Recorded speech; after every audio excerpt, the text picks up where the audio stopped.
Shalom, shalom, chers apôtres.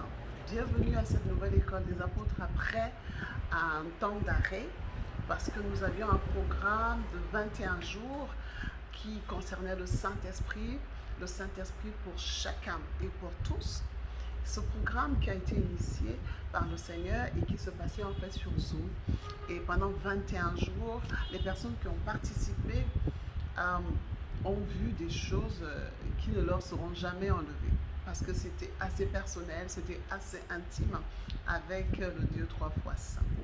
Donc nous revenons aujourd'hui par la grâce de Dieu et partageons avec vous, selon sa demande, la théorie de l'arbre et du fruit. Mais avant d'y arriver, une petite prière. Éternel, mon Dieu, mon roi, merci pour ton amour, pour tes bénédictions, merci pour tous tes bienfaits dans nos vies.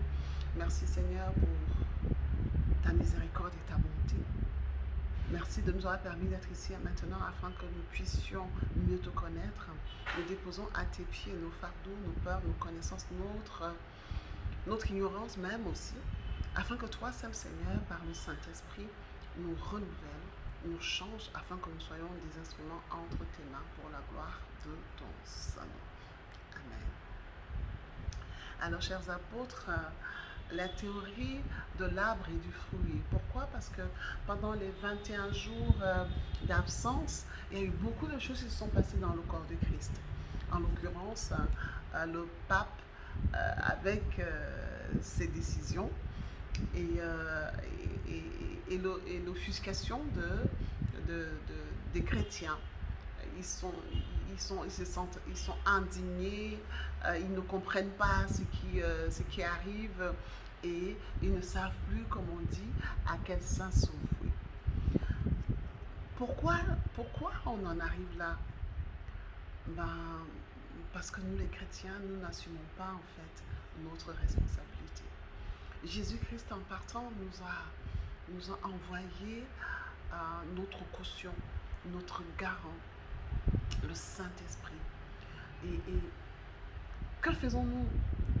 Est-ce que nous le recherchons vraiment? Est-ce que nous essayons d'être en intimité avec le Seigneur? Et c'est parce que nous ne le faisons pas, nous ne gérons même pas le Saint-Esprit qu'effectivement, on se retrouve dans ce genre de situation. On se retrouve avec ce genre de décision dans l'Église. Parce que je vous dis, chers apôtres, ce n'est pas la fin.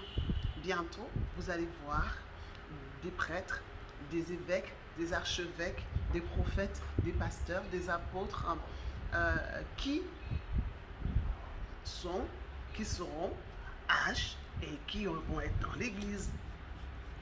Et qu'est-ce qu'on fera à ce moment-là? Ah oui, parce que plus le temps passe, plus nous ne faisons pas ce que nous devrions faire en tant que chrétiens, plus les choses deviennent difficiles, très compliquées, parce que nous n'assumons pas notre responsabilité. Et notre responsabilité passe indéniablement par le Saint-Esprit. Parce que lorsque nous recherchons le Saint-Esprit, premièrement, nous allons fuir le péché.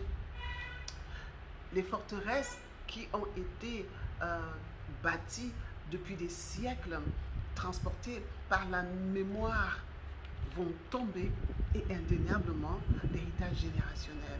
Et donc, si on n'est pas véritablement dans ce processus-là, il sera très difficile de vivre les choses autrement. Il sera très difficile, comme nous pensons, que le retour de Christ se fasse, parce que en fait, c'est nous qui devons manifester cela. Chers apôtres, ce sont nous les chrétiens qui devons manifester le retour de Christ. Mais on ne peut pas le manifester si on n'a pas le Saint-Esprit. Et donc, on se perd en conjecture dans ce qui ne nous apporte absolument rien, qui nous perd du temps, alors que le vrai débat est ailleurs. Parce que, chers apôtres, vous n'êtes pas chrétien si vous n'avez pas le Saint-Esprit. Vous n'êtes pas chrétien si vous n'avez pas le Saint-Esprit. Et c'est pour cela que je vais faire la différence entre chrétien et christique. Vous n'êtes pas christique si vous n'avez pas le Saint-Esprit. il est très important que nous, chrétiens, nous puissions comprendre ce qui est en train de se passer. Pas à être là, à trépigner, à ne plus savoir quoi faire, alors que nous avons notre caution, nous avons l'esprit d'intelligence, nous avons l'esprit de connaissance qui est là, disponible, mais qui n'agit pas. Pourquoi? Parce qu'il n'y a pas véritablement des personnes qui se lèvent pour qu'elles soient transformées, pour qu'elles soient ces instruments-là entre les mains du Seigneur. Et on est là, on constate, on pense que la solution nous viendra ailleurs. Non. Si nous sommes là aujourd'hui avec ce qui se passe dans l'Église, c'est parce que nous avons échoué, entre nous, les chrétiens. Je parle de christique. Les chrétiens ont échoué. Il faut que les chrétiens arrivent véritablement à être des disciples de Christ, c'est-à-dire à accepter le chemin par lequel Christ est passé, qu'il soit le leur.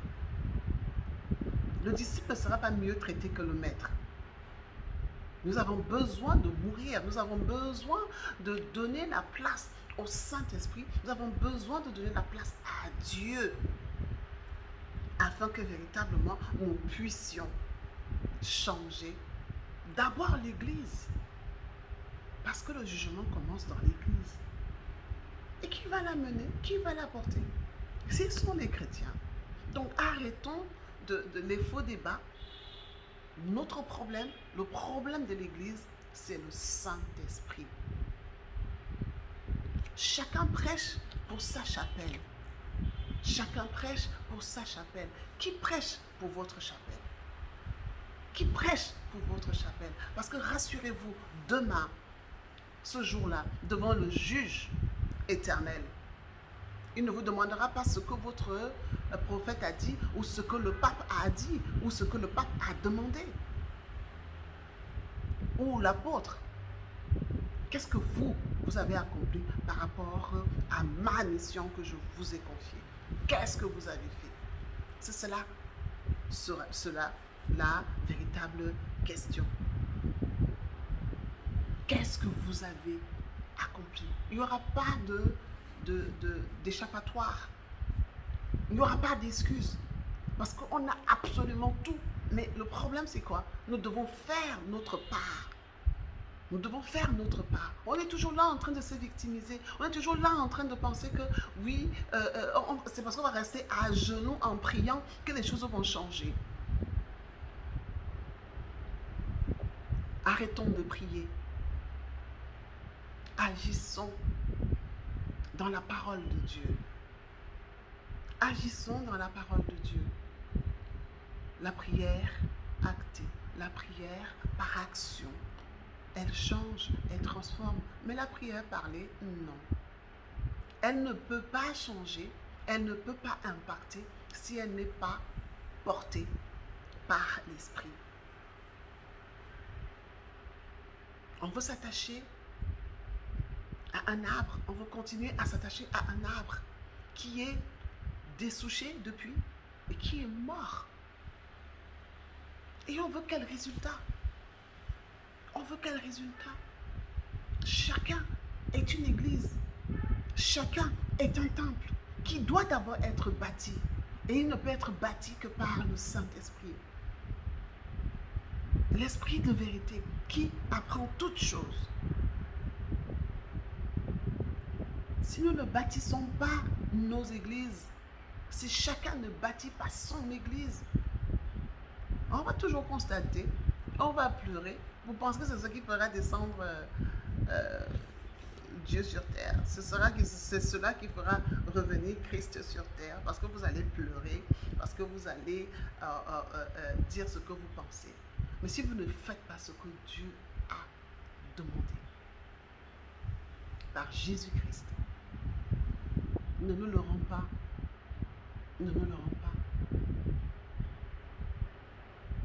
Nous avons besoin d'assumer notre choix. Nous avons besoin d'être transformés. Vous pensez que ce Dieu, on le dit, qu'il est le même hier, aujourd'hui, éternellement. Lorsque Ananias et sa femme ont menti devant les disciples, qu'est-ce qui s'est passé? Ils sont tombés, ils sont morts. Vous pensez que ce Dieu qui a agi à ce moment-là ne peut pas agir aujourd'hui? Vous pensez? Arrêtons de nous accrocher à un arbre mort. Nous devons être des rejetons d'Isaïe, naître d'un tronc mort. Naître d'un tronc mort. N'essayons pas de maintenir le tronc en vie. Les rejetons d'Isaïe.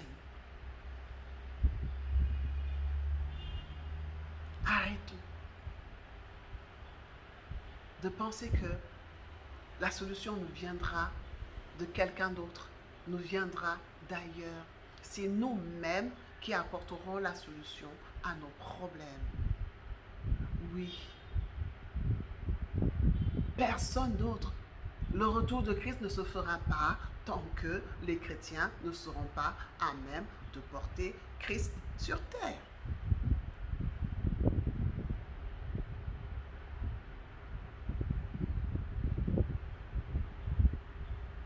Prêchez pour votre chapelle.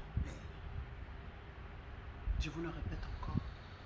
Prêchez pour votre chapelle. Ce jour-là, il n'y aura ni prophète, ni le pape, ni l'apôtre. Il n'y aura personne, ni votre père ou votre grand-père. Il n'y aura personne, absolument personne.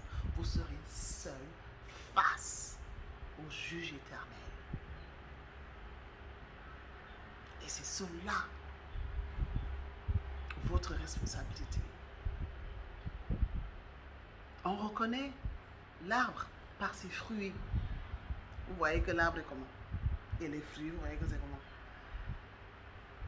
Pourquoi les fruits peuvent vouloir être différents de l'arbre? Pourquoi? On reconnaît l'arbre par ses fruits.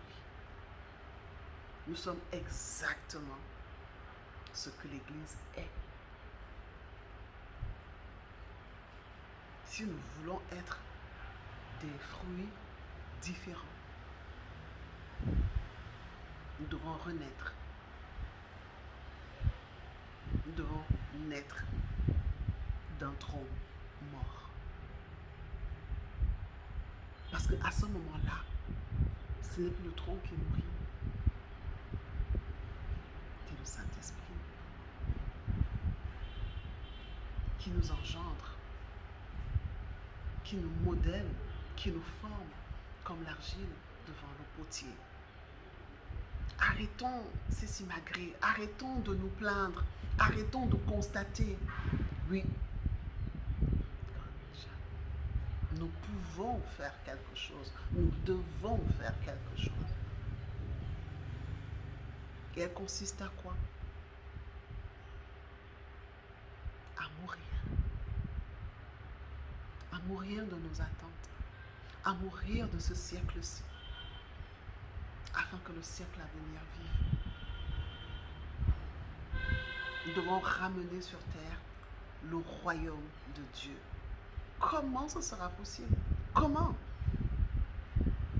Si on est là, on veut des choses célestes, on veut des choses bénies, en étant de véritables porcs qui sont dans leur immondice et qui s'attendent à des choses royales. C'est pas un peu rêvé là?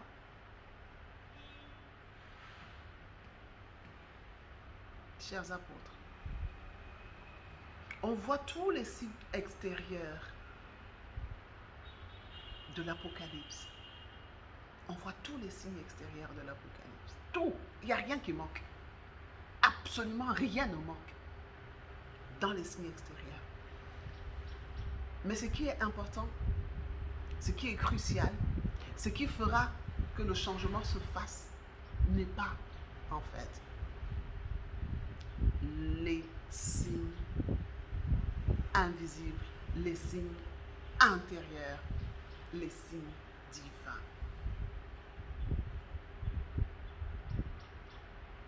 Lorsque le chrétien sera à même de porter Christ, de le faire vivre dans la maison de son Père, il sera de retour. Et les choses changeront. Et c'est pour cela que le programme qui a été organisé par le Seigneur et qui se fera tous les 3 mois est important. Le Saint-Esprit manque cruellement à l'Église. Le Saint-Esprit manque cruellement à l'Église. Et lorsque nous parlons de Saint-Esprit, ce n'est pas le basique. Nous sommes en retard. Nous avons des siècles de retard. Comment porter Christ?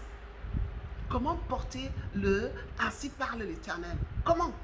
Vous pensez que c'est avec les petits niveaux là? Il faut avancer. Il faut avancer. Nous devons assumer nos choix. Nous devons assumer notre responsabilité afin que le Seigneur se vive. Pourquoi s'attacher à un arbre qui est mort? Pourquoi? Ce n'est pas... Jésus ne nous a pas demandé de regarder les miracles, les délivrances, les prodiges. Non, non, non, non, non, non, non. Il nous a demandé de regarder les fruits. Vous les reconnaîtrez par leurs fruits. Et quand vous regardez, ben, nous sommes les fruits. Hein? Nous sommes les fruits. Nous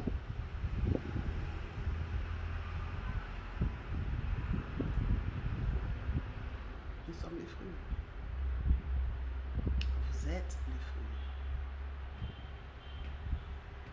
Donc c'est très grave. L'heure est très grave. Alors, chers apôtres, chères excellences, assumons le choix que nous avons fait. Assumons notre responsabilité. Assumons notre responsabilité. Ce n'est pas facile, je vous le concède, mais c'est possible. C'est possible.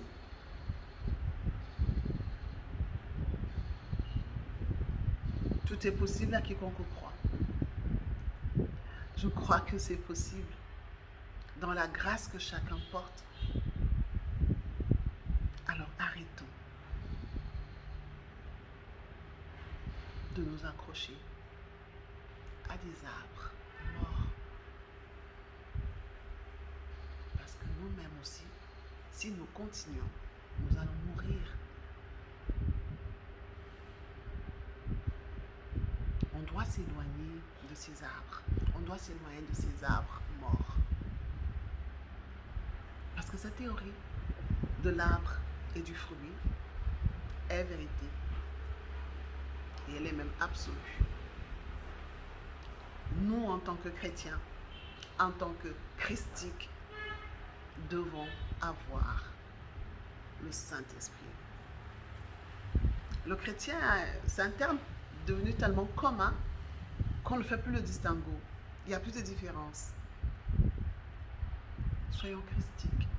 Soyons les disciples de Jésus-Christ. Lui qui est le chemin, la vérité et la vie. Vivons dans sa parole, vivons dans sa présence, afin que l'Église retrouve la puissance d'antan, l'autorité d'antan, le pouvoir d'antan. Il y a tellement de choses qui ont été faites par le Saint-Esprit que c'est incroyable. Il est puissant. Et c'est notre garant. C'est notre ticket d'entrée. Parce qu'en tant que chrétiens, nous croyons à la vie après la mort. Nous croyons au paradis. Nous croyons aux enfers. Et donc, c'est le Saint-Esprit qui est le ticket gagnant. Si nous n'avons pas le Saint-Esprit, nous ne l'aurons pas. La meilleure des choses qui puisse arriver, c'est le purgatoire. La meilleure des choses.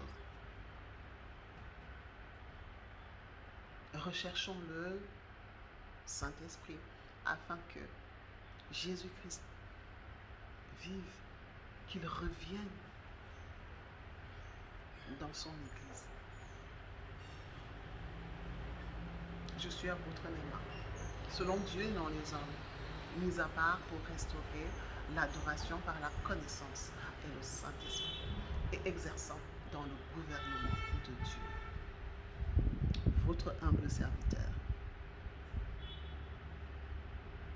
Soyez bénis et que le Seigneur vous bénisse et vous garde. Shalom. Shalom.